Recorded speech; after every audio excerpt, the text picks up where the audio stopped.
This is Autoline Daily, the show dedicated to enthusiasts of the global automotive industry.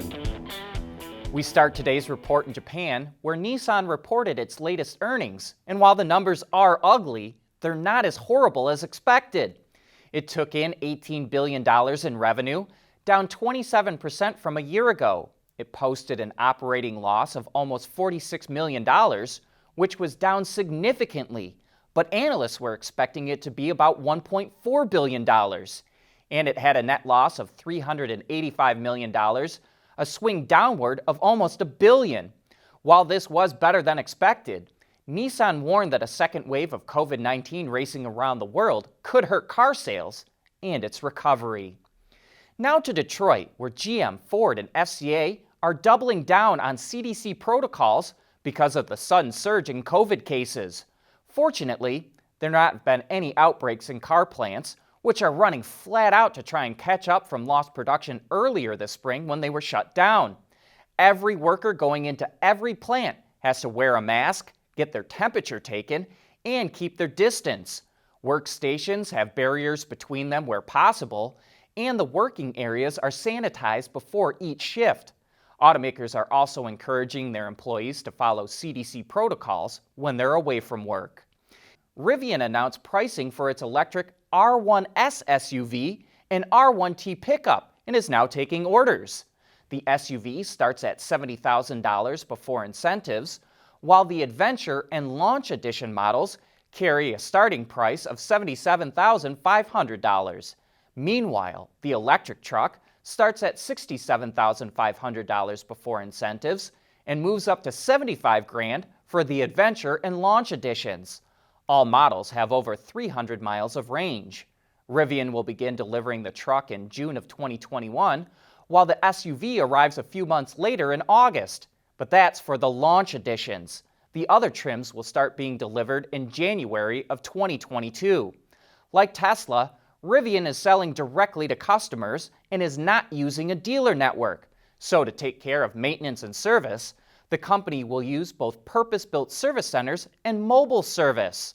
And like Tesla, Rivian can also take care of software issues with over-the-air updates. We want to know what drives your testing. OTA, connected car, diagnostics, remote testing. Intrepid Control Systems is here to help you work from anywhere. Intrepid Control Systems, driven by your data. Where is the car key? I don't understand. Which hole has the car key in it? Come on, I don't want to be late to this. You're killing me, man. The all-new Elantra with Hyundai Digital Key.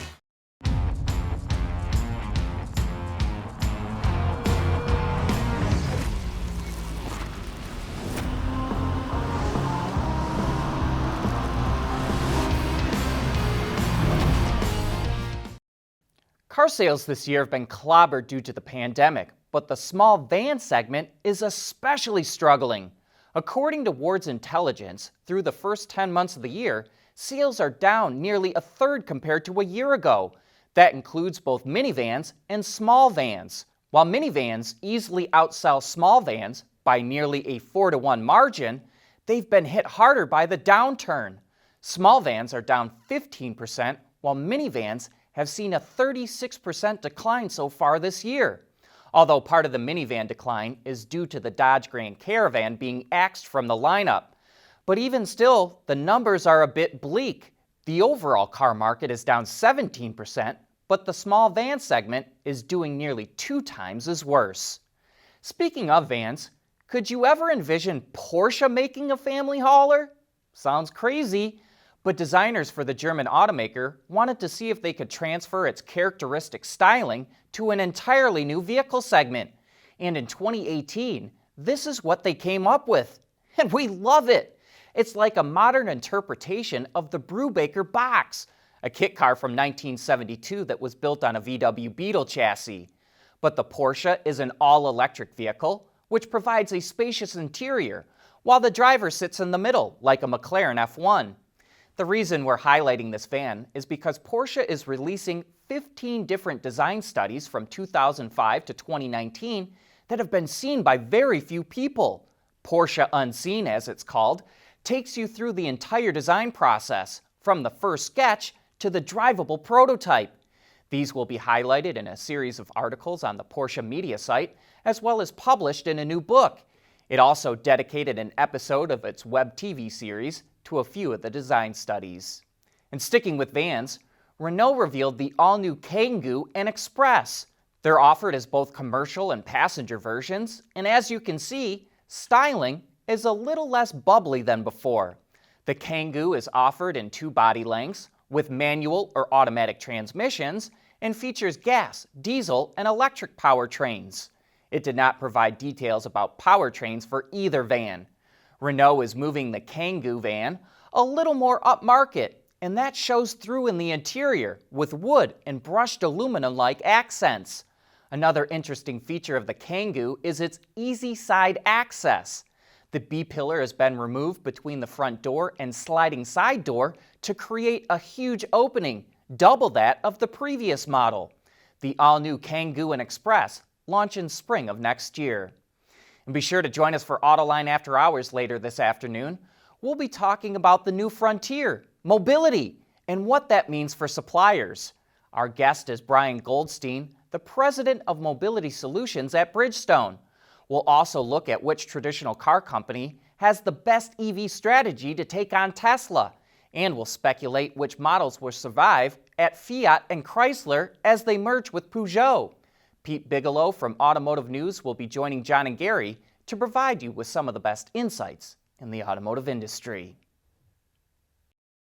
Autoline Daily is brought to you by Bridgestone Tires, your journey, our passion. Intrepid Control Systems, over-the-air engineering, boost your game. And by Hyundai.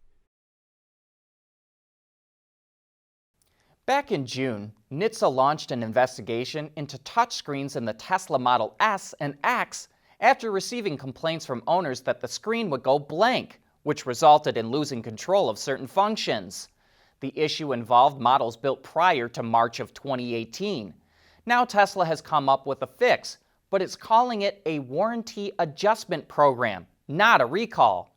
The fix involves replacing an 8 gig multimedia card in the media control unit with a 64 gig one. It applies to vehicles with less than 100,000 miles that are within 8 years of their original in-service or delivery date. Affected owners complained that they couldn't use the rear-view camera, climate control system, navigation, and infotainment after the screen went blank. But Tesla says it's unaware of any accidents related to the faulty screens. Despite all the news about electric cars, there's still new technology going into piston engines. A company called Polestar, that's P-U-L-Star, not Polestar, came out with a new type of spark plug. It has a built-in capacitor that releases a pulse equal to 5 million watts. That much power turns part of the air and gas mixture into a plasma, which burns faster and more completely. The company claims the plugs increase throttle response and boost horsepower by 3.5% and torque by 3.8%. Usually, we're very skeptical of claims like these, but Polestar says the technology comes from the Sandia National Laboratory, and that lab is at the leading edge of technology, so that's why we decided to report on this. The EPA rated the new F-150 hybrid, and it gets 24 miles to the gallon. In fact, it's the same number for the city, highway, and combined. That ties the overall number for the diesel version of the truck as well. But the hybrid also offers an optional onboard generator that puts out 7.2 kilowatts of power, which is enough to run a house. And with that, we wrap up today's show. Thanks for watching.